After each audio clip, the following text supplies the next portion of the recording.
Die Themen im heutigen Zocker-Lounge Wochenrückblick sind Content Update 6 für Timberborn, Halo erstrahlt dank Unreal Engine in neuem Glanz, verrückter First-Person-PvP-Modus für Age of Empires 2, Nintendo geht euch auf den Wecker und Global Conflagration erscheint leider später.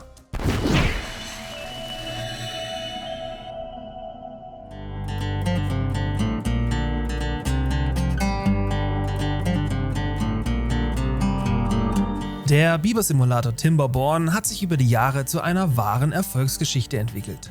Das nach wie vor in der Early Access Phase steckende Aufbauspiel, zu welchem ich selbst regelmäßig zurückkehre, hat nun seine 6. große Content-Erweiterung erhalten, welches tatsächlich in sich hat.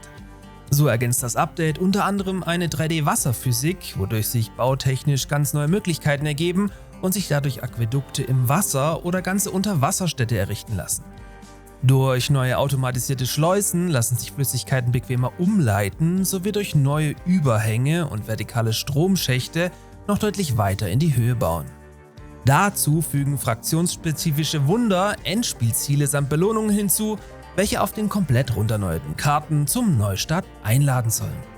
Außerdem gibt es nun offiziellen Mod-Support für den bereits in Hülle und Fülle vorhandenen Fan-Content, neue Animationen, neue Sprachen und sogar die Möglichkeit, die Schwänze eurer Biber einzufärben. Na, wenn das nix ist.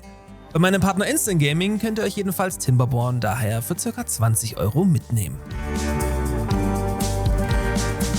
Apropos Instant Gaming. Mein Partner, welcher euch dieses Video präsentiert, verschenkt auch diesen Monat in Kooperation mit der Zocker Lounge ein Videospiel eurer Wahl.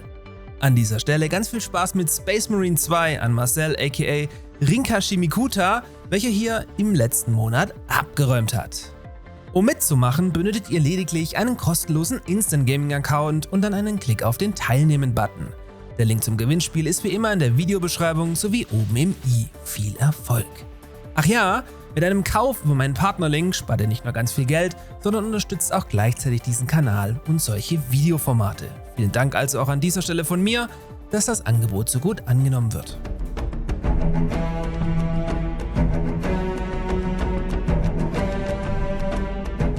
Wer Zweifel hegte, Halo könnte wie viele andere große Franchises in der Versenkung verschwinden, konnte mit einem Grinsen in die Woche starten.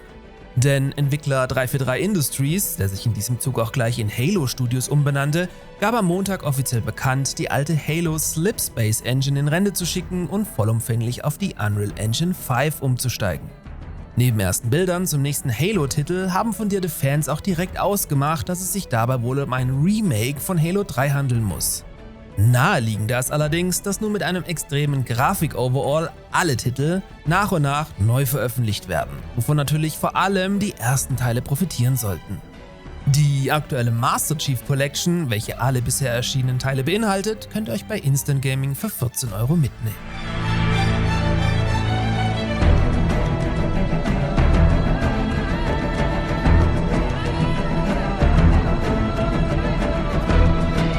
Wusstet ihr, dass ihr Age of Empires 2 auch aus der Ego-Perspektive spielen könnt? Nein? Dann gebt euch mal das Ding hier. Denn die Mod Overrain, welches bereits seit 2021 gibt, baut die Definitive Edition von Age of Empires 2 so um, dass das Grundspiel erhalten bleibt, ihr selbst aber von der Draufsicht in die Ego-Perspektive wie zu besten Battlezone-Zeiten wechselt und macht das Ganze auch erstaunlich gut. Overrain verwendet dafür 2D-Sprites des Originals und transferiert sie in eine 3D-Umgebung. Bauaufträge, Truppenverlegungen und Feldwirtschaft klappt auch so, zudem könnt ihr die Kontrolle über eine Einheit übernehmen und dann sogar selbst mitkämpfen. Einen kleinen Wermutstropfen gibt es aber, denn die Entwicklung des Projekts wurde bereits Ende 2022 eingestellt. Das Ganze ist zwar nach wie vor lauffähig, frisst aber wegen fehlender Optimierungen euren Arbeitsspeicher zum Frühstück. So sollen Partien im Late Game mit vielen Einheiten auch bei 32 GB RAM zur Ruckelorgie mutieren. Trotzdem ist es aber total beeindruckend und ein unverbrauchtes Setting, welches ich so, wie gesagt, nur von Battlezone 1 und 2 kenne. Quasi eine Marktlücke oder eben ein noch vollkommen unverbrauchtes Setting im RTS-Shooter-Bereich. Falls also ein paar Devs zuschauen, macht mal. Für 12 € könnt ihr euch bei meinem Partner Instant Gaming Age of Empires 2 in seiner Definitive Edition in eure Steam-Bibliothek packen.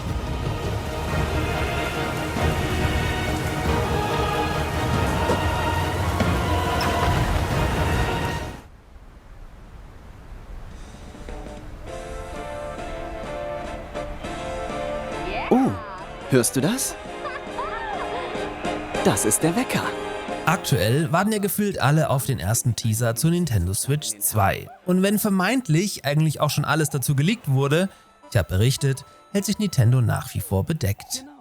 Diese Woche haben sie aber tatsächlich dann eine neue Hardware angekündigt und ich musste als erste Reaktion darauf erst einmal in den Kalender schauen, ob nicht vielleicht gerade der 1. April wäre. So möchte euch Nintendo also ernsthaft fürs Erste einen Wecker für 100 € verkaufen, der diverse bekannte Nintendo-Geräusche abspielt, um euch angeblich besser in den Tag starten zu lassen. Wow! Der Wecker verfügt über einen Sensor, der auf Bewegungen reagiert und dementsprechend zusätzliche Geräusche wiedergibt. Zudem schaltet er sich von alleine ab, sobald du dein Bett verlassen hast. Ich hätte das Ding wahrscheinlich schon vorher an die Wand geworfen, aber egal. Die Nintendo Soundclock Alamo ist im Nintendo Store verfügbar und kann ab sofort bestellt werden und kostet bei uns 99,99 €. Gönnt euch. Oder halt nicht. So hast du das Gefühl, du würdest in der Spielwelt selbst aufwachen.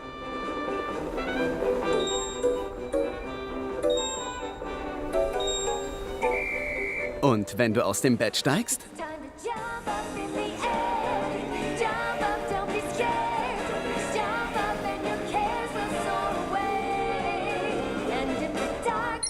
Oh, eine Siegesmelodie spielt und der Wecker geht aus.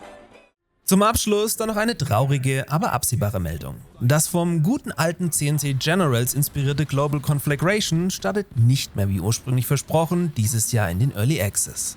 So recht scheint sich ja keiner zu trauen. Ich meine, wo ist eigentlich Tempest Rising oder Red Chaos? Aufgrund des Feedbacks der neulich für kurze Zeit verfügbaren Demo ist man also zu der Erkenntnis gekommen, noch einige Dinge verbessern zu müssen. So konnte man 3 von 4 priorisierten Hauptpfeilern der Entwicklung bereits umsetzen, benötigt aber noch ein bisschen mehr Zeit. So funktionieren die KI-Gegner zum Beispiel schon passabel, die neuen Quality-of-Life-Ergänzungen wurden gut angenommen und die Story konnte weitergesponnen werden. Die letzte Säule, auf der nun bis zum Release der Fokus liegt, ist eine ordentliche Multiplayer-Integration mit Spielerprofilen, Ranglisten und Replays. Zudem soll die Kampagne 2 weitere Missionen erhalten, 3 Einheiten ergänzt werden, sowie, wie vielfach gewünscht, das Movement verbessert werden. Global Conflagration startet somit seinen Angriff auf den Command & Conquer Erbenthron irgendwann in 2025. In diesem Sinne, checkt unbedingt mal meinen Partner Instant Gaming aus, spart viel Geld und unterstützt gleichzeitig diesen Kanal, abonniere nicht vergessen und somit bis zum nächsten Mal.